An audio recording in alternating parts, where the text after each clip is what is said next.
Firearms Friday on the Michael Duke Show. I'm bringing the pain and the pizza in 30 minutes, or it's free.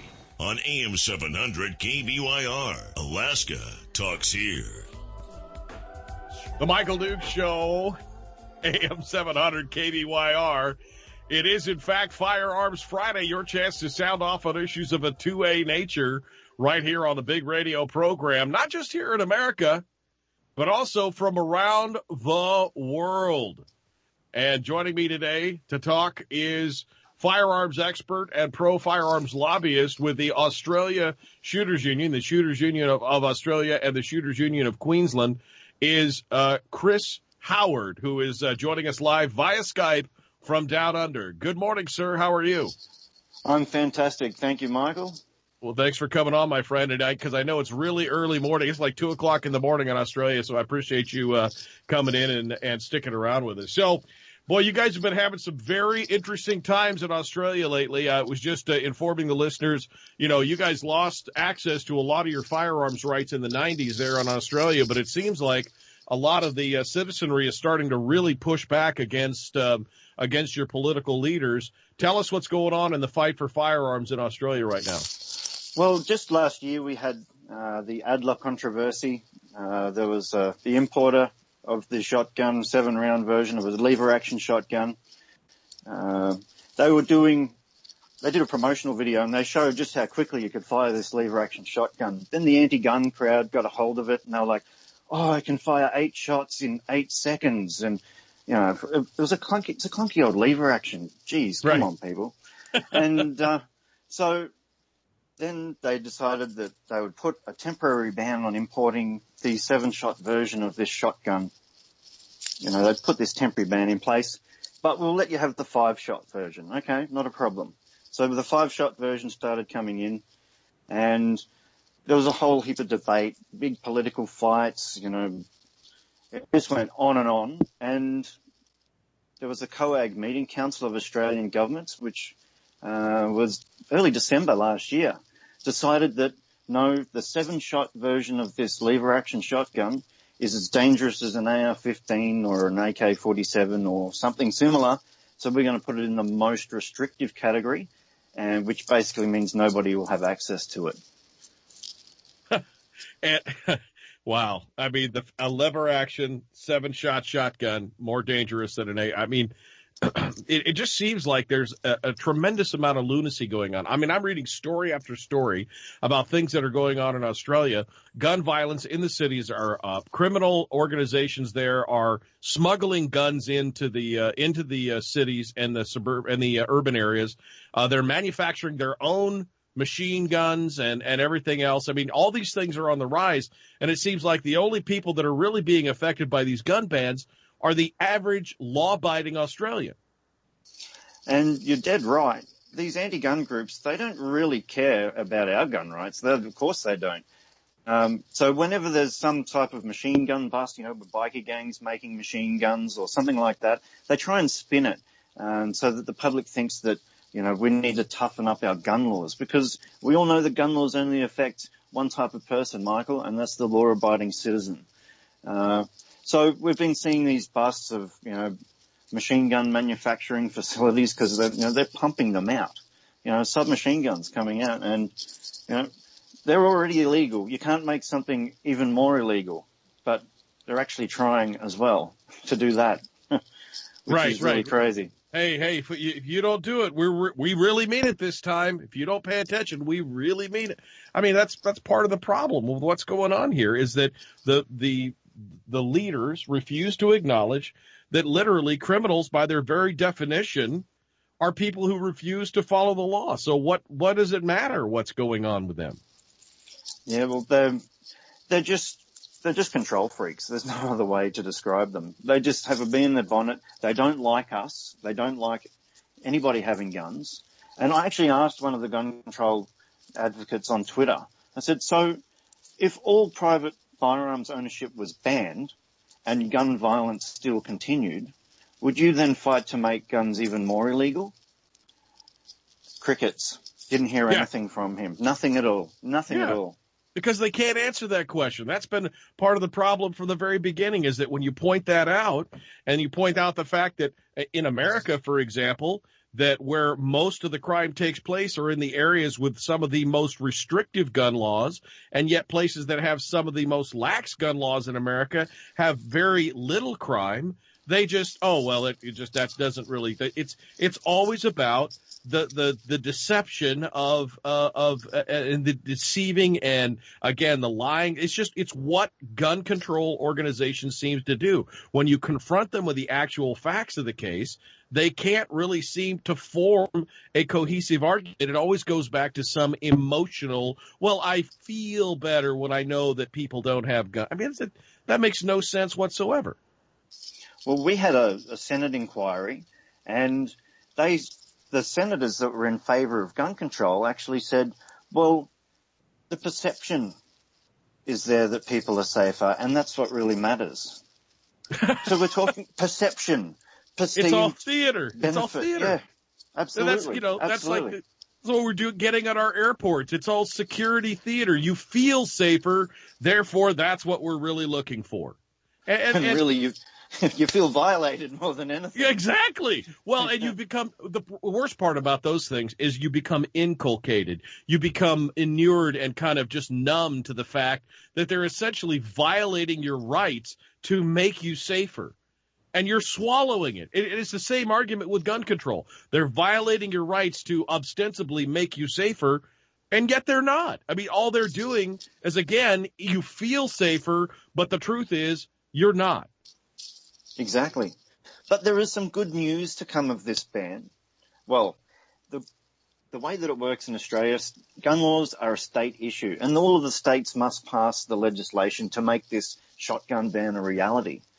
Now, in the state where I am, we've got some minor parties that hold the balance of power, and they've said, no, we're not going to vote in favour of reclassifying this. This is ridiculous. Right. And they're good pro-gun politicians, and they're great guys. I've met them, and they're fantastic. And now we call it the Trump effect, the Brexit effect, the Orange by-election. We had a by-election where a shooting party candidate got elected instead of like the establishment politician. We've got this rise of cultural libertarianism and nationalism, and they're all saying no to all of this PC rubbish.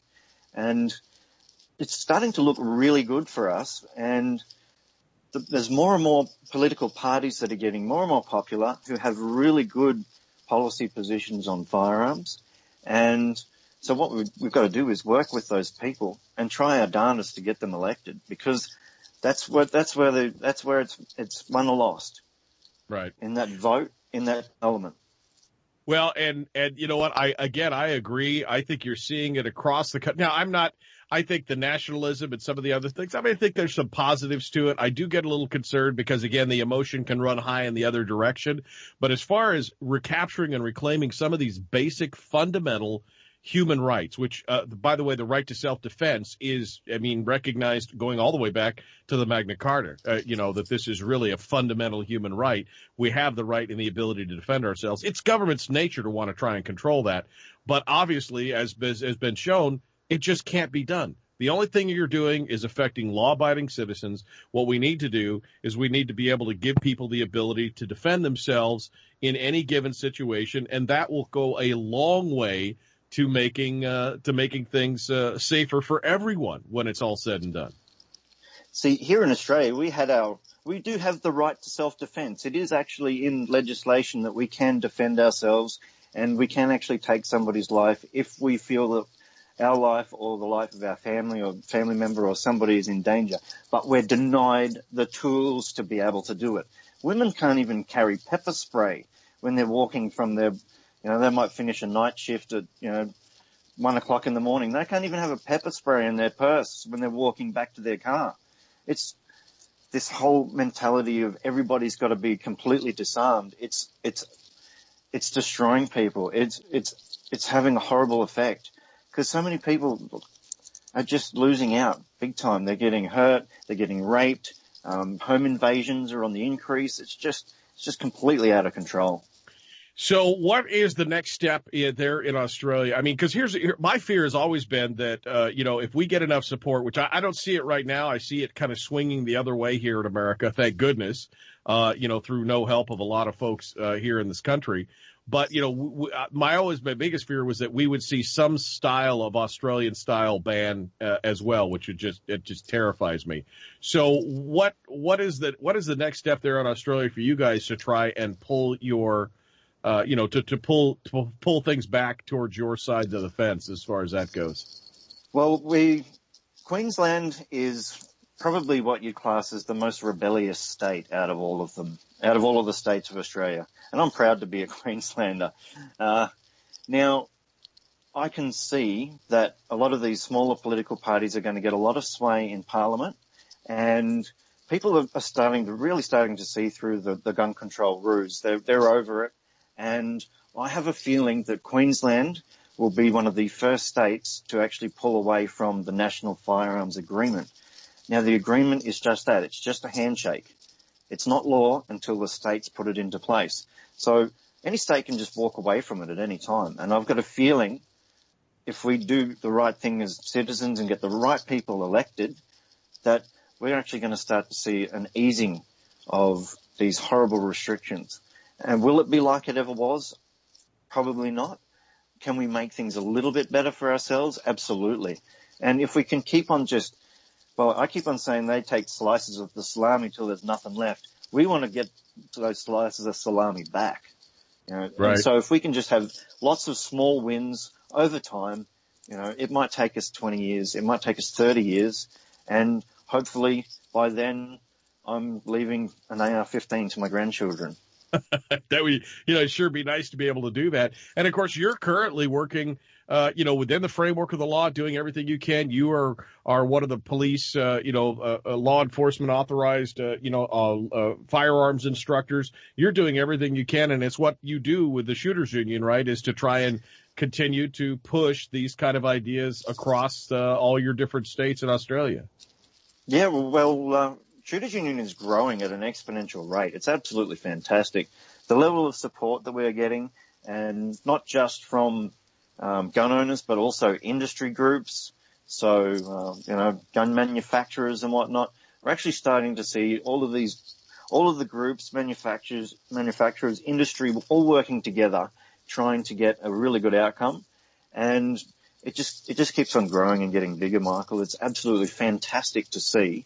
And the thing with younger people these days, they don't really understand what happened. And they still look at it and go, just because somebody did something bad back then, why the hell should I be paying the price for it now? And they're not prepared to take no for an answer.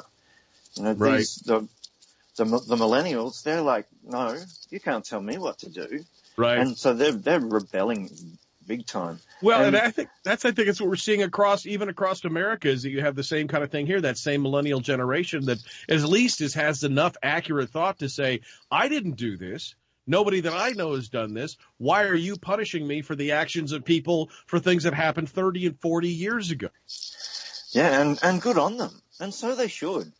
And people have a right to be angry and be mad at this sort of stuff. We can't just let them walk over us. And let them keep getting away with it. It just can't happen. Well, I'm glad things are getting done in Australia, and I'm hoping that this kind of movement, as we just talked about, that it's kind of going on across the world, kind of this nationalist kind of self-determination, more of a libertarian bent.